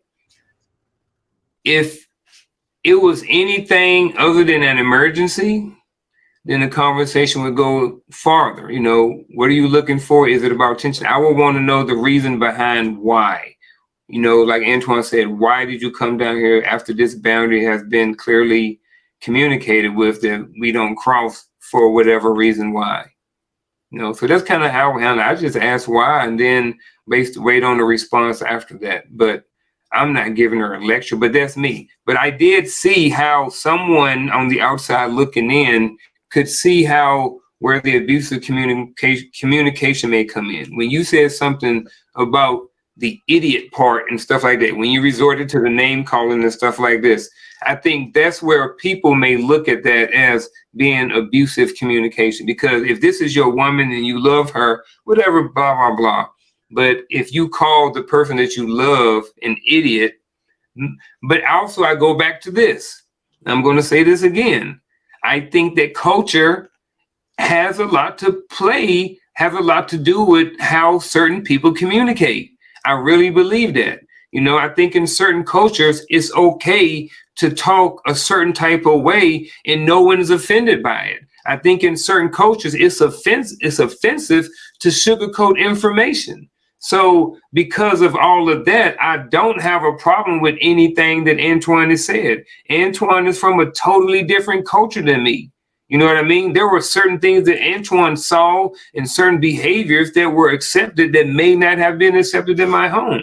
But I can't say that's Antoine's truth. That's Antoine's reality. That's how he would handle it. I can't sit up here with my naked face and say that Antoine is wrong for doing that, especially if the woman that he chose or the woman that he picked knew how he was and still signed on the dotted line. It's like when you marry Antoine, you already know what you get. And when Antoine is on the show, we already know what we get from Antoine every single week. Good, bad, or indifferent. We know what we get from Chris. We know what we get from Vic. You know what I'm saying? So regardless of whether or not,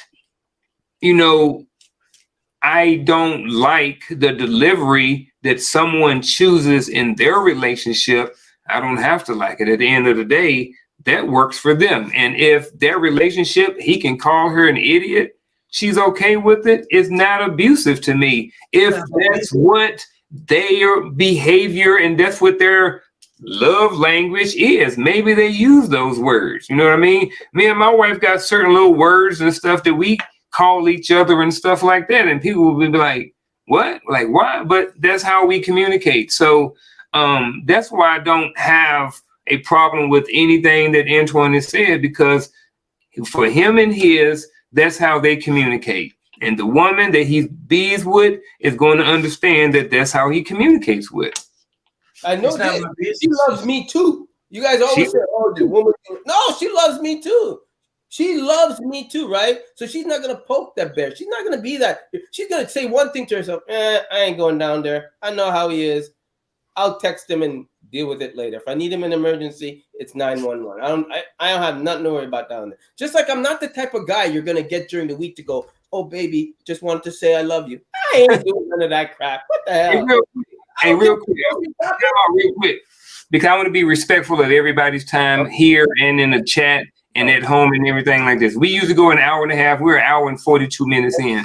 If y'all want us to keep rolling, put a 1 in the chat or something like that. We'll keep rolling. And if you gentlemen want to stay on for a little bit longer, let me know. If you guys don't, then let me know, and we'll start wrapping it up. So what you guys think? What you want to do? I'm good for another 15 minutes or so, you know. Let's rock. Let's rock.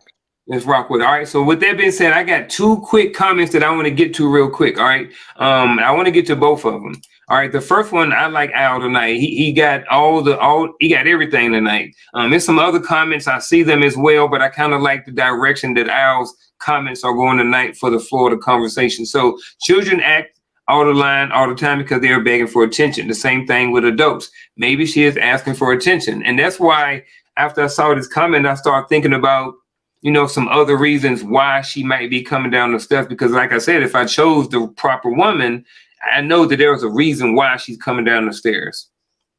Thoughts? Yeah, because we're not talking about somebody that annoys you on a regular basis.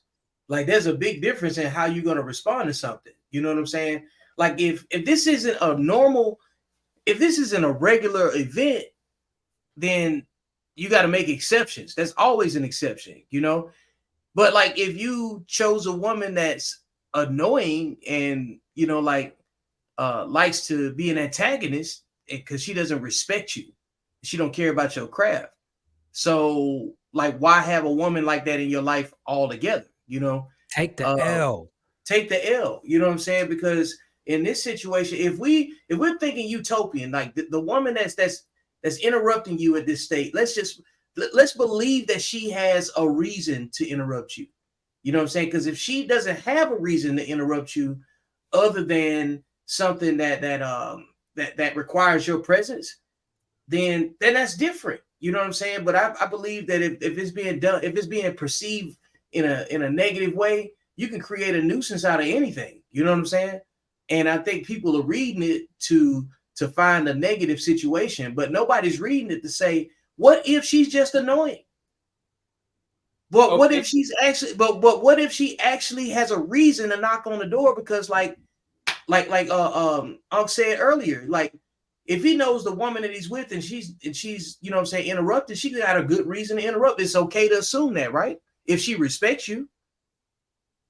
Yes. Like, I don't like portraying things as if it's only a negative situation. You know what I'm saying? But like, if we're going to talk about repeating or ending and improving situations that are based on boundaries being violated, we can always find something wrong with the woman. Okay, so this is about your leadership being tested when it's time for you to make be adjustable and make a good decision on protecting, you know what I'm saying, your relationship. I get that your passion is important, but you still got to be respectful to the person that you share, you know what I'm saying, your life with. I think that's just me personally. So you remember that thing I told you I went on 3 days? Well, I won't get into it, but you know what I mean. The thing that had the one that had potential. Yeah. Okay? That potential is done, right? But I'm going to explain it real quick in a nutshell. Why does that not shock me? So I'll tell you why. So if I make She's it clear an to you, listen, and this is clear. I'm a communicator. I say to you, listen, you'll never come first before my art. You will never come first before the bills I have to pay, and you'll never come first before my lifestyle. Ever. Like these, I have to maintain this, and these are the things I do. If I have to cancel on you, it's not because I want to cancel on you. It's that these things happen, and I need to attend to it, and it's more important than what you and I have to do. That's it, Damn. right? In a nutshell. But you understood that. You understood that. So one day comes along without any too much detail. Hey, you know what?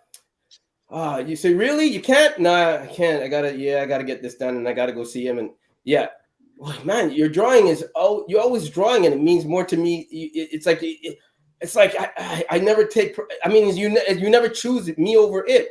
Yeah, it's not gonna work between us. I don't think it's gonna work between us. Damn. It's not gonna work between And us. you know, let me tell you Really, though. really, no, and this is how it is. This is how it was. He's not wrong. He's not wrong. He's not wrong in that though. He's not wrong. It's just cold. Vic, I'm glad you brought. I'm glad you brought up. Say first, and I don't know if he finished yet. No, and then it was a matter of really, yeah, it's not gonna work. Yeah, but nah. Just but you got comfortable. You thought this would change. You're not gonna change me, and nah, it's not gonna work. Because for you to even ask that question is you down the line thinking I'm gonna change, and I already made it clear to you. Like you said, you would understand that, and you completely understand that. And it wasn't something. I wasn't missing it because of just something mediocre, and I wanted to go hang with the boys. I told you it could happen, it could not happen, and it was business. And then here you are telling me, well, yeah, you always do this and you always do that, and I don't. Nah, it's not gonna work. Antoine ain't saying nothing that no professional athlete hadn't said to their wife at some point. Thank you. Practice means more important than you. I gotta practice. I'm the quarterback. But see, here's the thing, and I'm glad you brought that up, and I'm glad you brought up the thing that you brought up earlier about testing a man's lead. That's what she was doing. You set a boundary, and she tested that boundary to see if you will fold. That's what they do. And it's not malicious. It's just nature. They're just goofy like that. And I can understand you taking it and saying this isn't going to work because she tried to push your boundary just to see how much she can get away with. You understand what I'm saying? This is why I said that a lot of men nowadays are afraid of introducing these women to a word called consequence, meaning that something is going to happen if you do something. They just ghost them. You understand what I'm saying? And we need to quit being afraid of not getting some. Vagina is important, but it ain't special. Men that chase box, they have the conflict with this more than the men that don't. You know what I'm saying? Like the decision making pattern for that man that is threatened by sexual, like reciprocity. That thought pattern is way different for those types of guys. You know what I'm saying? The men that are purposeful and dedicated to what they're doing, they were like, hey, man, I don't care if my wife mad at me. I got to go do this.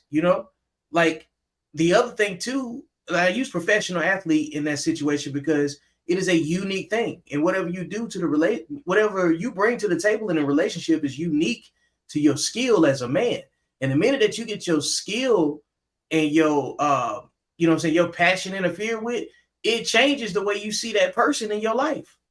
Exactly. If like in the military, right, man, it is I hate to use the military, but it's a perfect example. It takes a specific type of woman that you can be married to and be without for any period of time for a significant length of time with a lot of responsibility that would normally be solely on you. You have to be able to trust them, trust that they're loyal enough to the relationship to, do their part and do the implied things.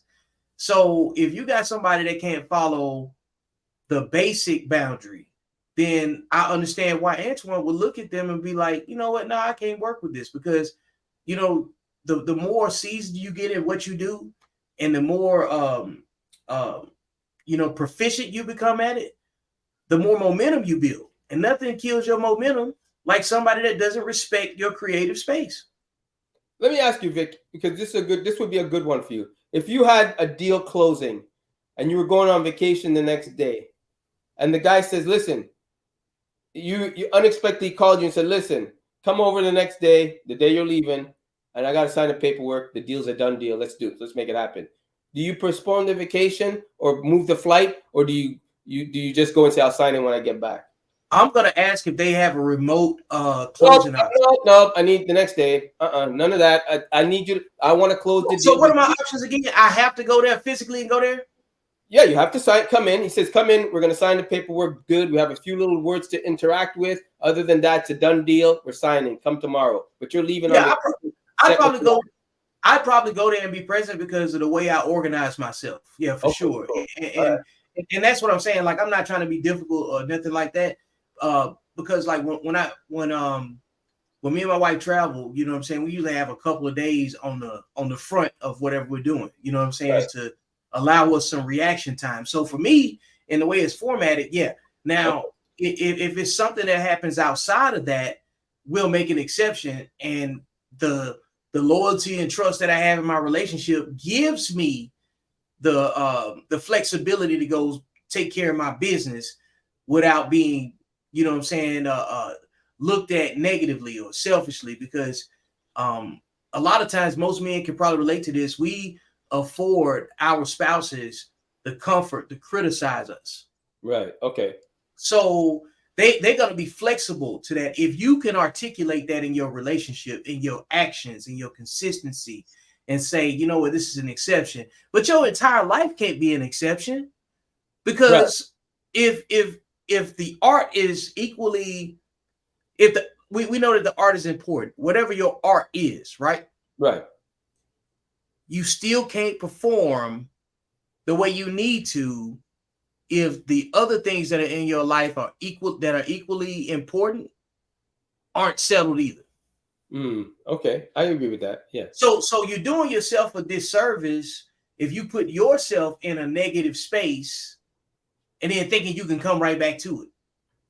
Because if it's important to complete your project, make the exception, treat it as a message, take care of business over there with your significant other, and hopefully you got somebody that can enrich you.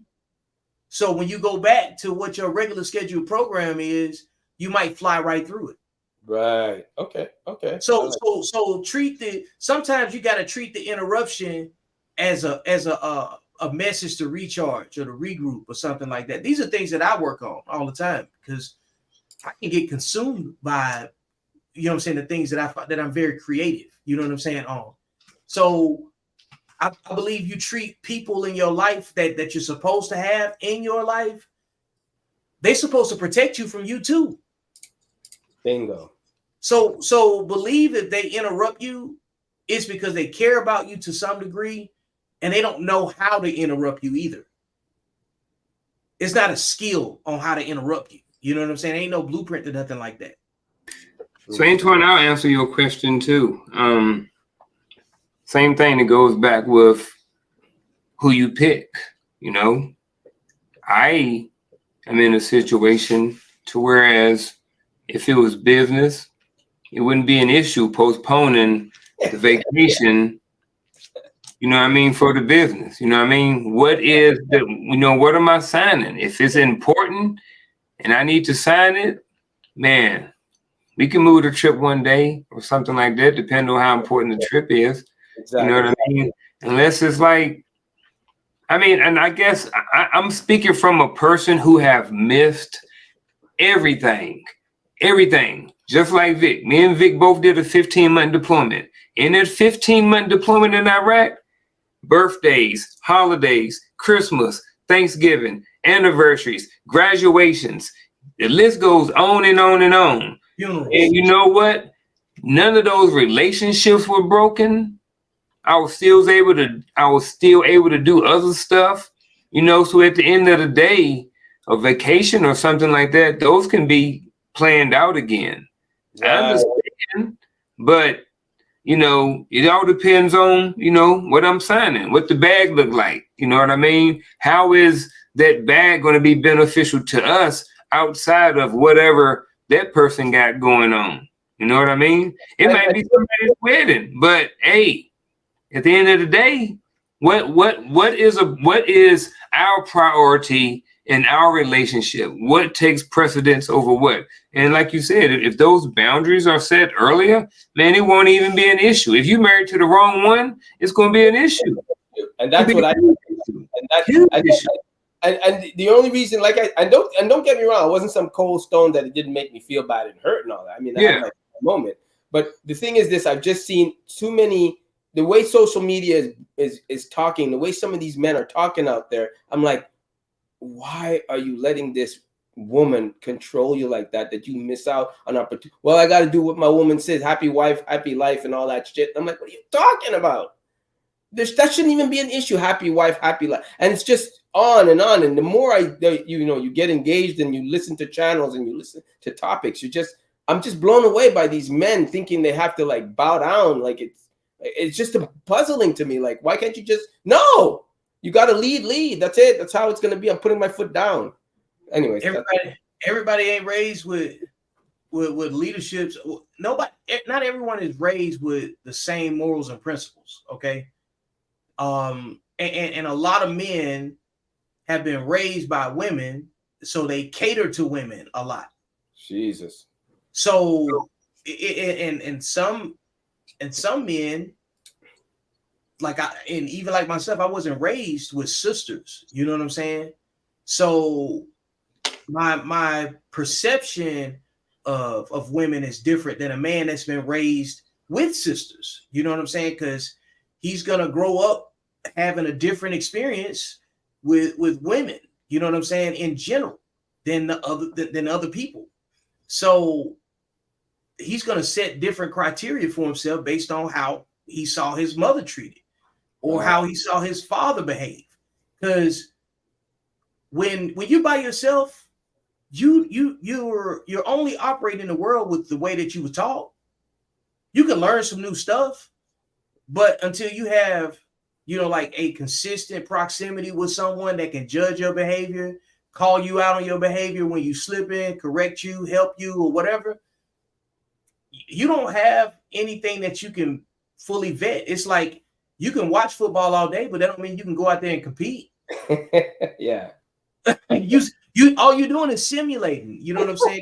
What you would do.